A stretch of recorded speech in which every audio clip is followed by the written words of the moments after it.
ಈ micro finance ಅವಳಿಯಿಂದ ಸಾವುಗಳಾಗ್ತಾ ಇದೆ,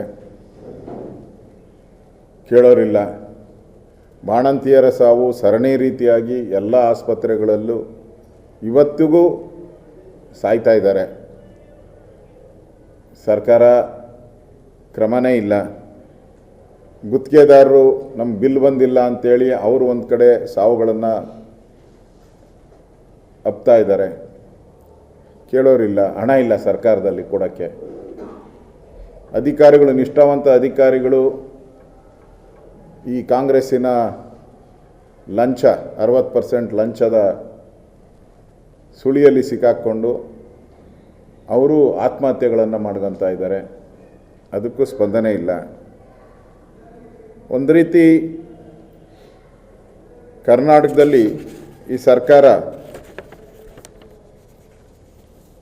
ಇದೆಯೋ ಇಲ್ಲೋ ಅನ್ನೋ ಸ್ಥಿತಿ ರಾಜ್ಯದಲ್ಲಿದೆ. ಅದರ ಮೇಲೆ ಕೊಲೆ, ಸುಲಿಗೆ, ಅತ್ಯಾಚಾರ ಅಂತೂ ದಿನನಿತ್ಯ ಆಗೋಗ್ಬಿಟ್ಟಿದೆ.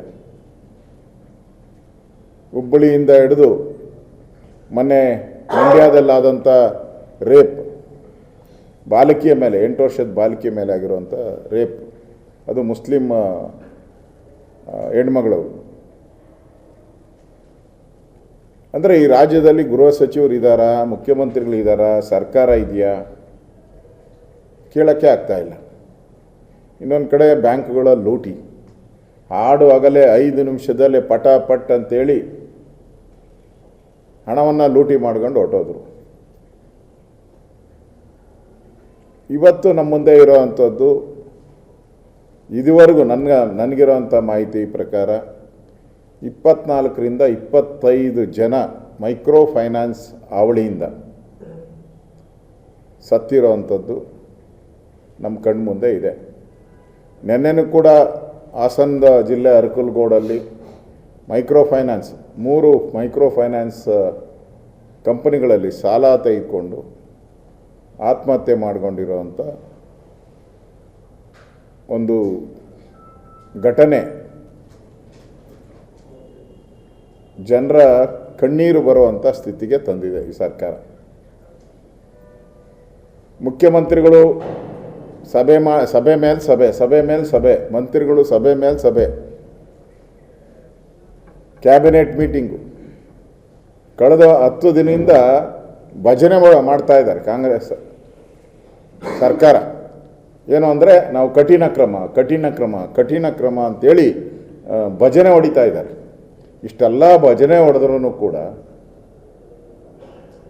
ಇನ್ನೂ ಮೈಕ್ರೋ ಫೈನಾನ್ಸ್ ಅವಳಿಯನ್ನು ನಿಂತಿಲ್ಲ. ಇವರೆಲ್ಲ ಭಜನೆ ಹೊಡೆಯೋದನ್ನು ನಾನು ನೋಡ್ತಾ ಇದ್ದೀನಿ. ನಾನು ಸರ್ಕಾರನ ಕೇಳೋಕ್ಕೆ ಇಷ್ಟಪಡ್ತೀನಿ, ಆಯ್ತಪ್ಪ, 1 ತಿಂಗಳಿಂದ ಈ ಘಟನೆಗಳು ನಡೀತಾ ಇದೆ. ಯಾವ ಫೈನಾನ್ಸ್ ಮೇಲೆ, ಯಾವ ಮೈಕ್ರೋ ಫೈನಾನ್ಸನ್ನು ಮೇಲೆ ಕ್ರಮ ತೆಗೆದುಕೊಂಡಿದ್ದೀರಾ? ಎಷ್ಟು ಮೈಕ್ರೋ ಫೈನಾನ್ಸ್ ಮೇಲೆ ಕ್ರಮ ತೆಗೆದುಕೊಂಡಿದ್ದೀರಾ? ಒಂದು ಇಲ್ಲ. ಯಾವ ಮೈಕ್ರೋ ಫೈನಾನ್ಸ್ನ ಮ್ಯಾನೇಜರ್ನ, ಓನರ್ನ ಅರೆಸ್ಟ್ ಮಾಡಿದ್ದೀರಾ? ಒಂದೂ ಇಲ್ಲ.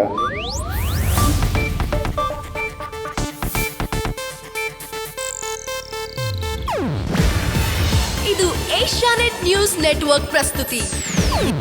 ನೀವು ನೋಡ್ತಿದ್ದೀರಾ ಏಷ್ಯಾನೆಟ್ ಸುವರ್ಣ ನ್ಯೂಸ್.